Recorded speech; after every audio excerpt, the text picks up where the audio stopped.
حضرت علی علیہ السلام کے متعلق 13 رجب کے حوالے سے آپ کی دنیا میں تشریف آوری ہے، خانقاہ میں آپ تشریف لائے، پھر آقا علیہ السلام نے آپ سے بے پناہ محبت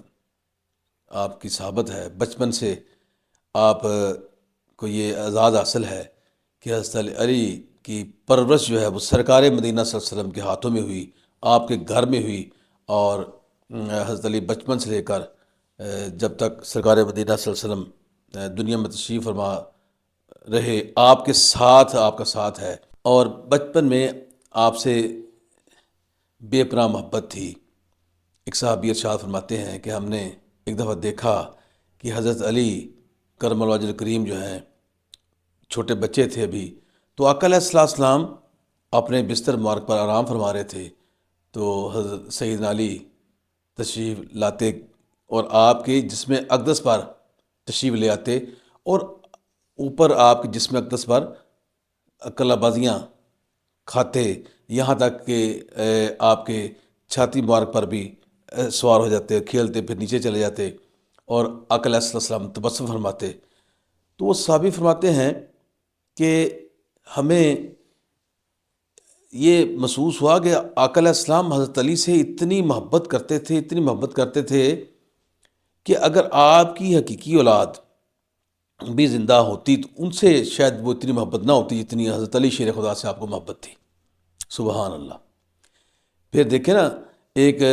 حدیث میں آپ نے فرمایا جو اکثر آپ نے سنی ہوگی لیکن بعض دفعہ اس کو بیان نہیں کیا جاتا، اور یہ حدیث موجود ہے، تو حضرت آقا نے فرمایا کہ علی اگر تمام لوگ تیری محبت پر کٹھے ہو جاتے، بین انسان جو ہیں تیری محبت پر کٹھے ہو جاتے تو اللہ دوزوں کو پیدا ہی نہ کرتا۔ سبحان اللہ، یہ شان ہے حضرت علی شیر خدا کی۔ پھر فرمایا علی جس چیز کا میں مولا ہوں اس کا تو مولا ہے، اور اے اے اللہ میں علی سے محبت کرتا ہوں تو بھی اس سے محبت کر، اور جو علی سے بغض رکھے تو بھی اس سے بغض رکھ۔ تو آپ کی اذیت جو ہے، حضرت علی کی اذیت آقا علیہ السلام کی اذیت ہے۔ جس نے علی کو اذیت دی اس نے آقا علیہ السلام کو اذیت دی، جس نے علی علیہ السلام کو نعوذ باللہ برا بلا کہا اس نے پھر سرکار مدینہ صلی اللہ علیہ وسلم کو برا بلا کہا، تو یہ بات اللہ تک چلی جاتی ہے۔ ایک دفعہ یہ اذیت والی ایک حدیث ذہن میں آئی، آقا علیہ السلام کے ایک صحابی تھے، صلح حدیبیہ میں وہ شامل تھے، عمر بن سائش شاید ان کا نام تھا رضی اللہ تعالیٰ عنہ۔ وہ فرماتے ہیں کہ میں ایک دفعہ حضرت علی کے ساتھ میں نے سفر کیا کسی مقام پر، ہم راستے میں جا رہے تھے، لیکن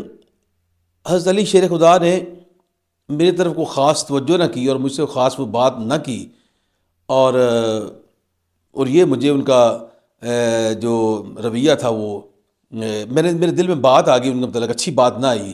کہ انہوں نے مجھ سے راستے میں بات بھی نہیں کی، کوئی پوچھا نہیں ہے، اس طرح کی بات ذہن میں آ گئی۔ تو وہ فرماتے ہیں کہ میں جب واپس ہم مدینہ شریف تشریف لائے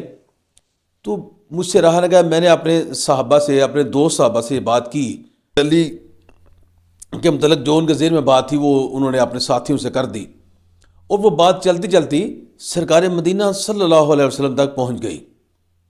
تو پھر حضرت عمر فرماتے ہیں کہ میں ایک دفعہ جب مسجد میں گیا تو سرکار مدینہ اپنے صحابہ کے ساتھ تشریف فرما تھے، جب ان کی نظر مجھ پر پڑی تو انہوں نے مجھے بڑے غور سے دیکھا، اور جب وہ صحابہ اٹھ گئے تو میں جب پاس بیٹھا جا کے میں نے سلام کیا تو آقا نے فرمایا کہ اے عمرو تو نے مجھے بڑی اذیت دی ہے۔ وہ کہتے ہیں یا رسول اللہ علیہ وسلم اللہ تعالیٰ مجھے معاف کرے، میں آپ کو اذیت دے ہی نہیں سکتا یا رسول اللہ علیہ وسلم، مجھے یہ تو میں اس کا کبھی گمان بھی نہیں کر سکتا کہ مجھ سے اس طرح کی یہ بات ہو جائے گی۔ تو پھر آپ نے ارشاد فرمایا کہ اے عمرو سن، جس نے علی کو اذیت دی اس نے مجھے اذیت دی، جس نے علی کو اذیت دی اس نے در حقیقت مجھے اذیت دی۔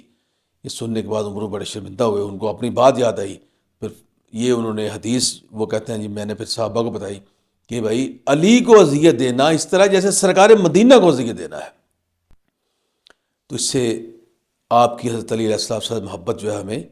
نظر آتی ہے کہ کتنی شدت سے محبت آپ کرتے تھے۔ تو علی علیہ السلام کی محبت آقا کی محبت ہے، اور آقا کی محبت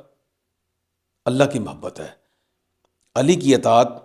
آقا علیہ السلام کی اطاعت ہے، اور جس نے سرکار مدینہ صلی اللہ علیہ وسلم کی اطاعت کی اس نے اللہ کی اطاعت کی۔ اور پھر فرمایا کہ اے اللہ میں علی سے محبت کرتا ہوں، تو بھی اس سے محبت کر۔ اور پھر فرمایا کہ جس کا میں ولی ہوں اس کے علی ولی ہیں۔ تو بھائی ان کی محبت ہی اصل میں سرکار مدینہ کی محبت ہے۔ یہ بات ہمیں بڑے سمجھداری سمجھنی چاہیے۔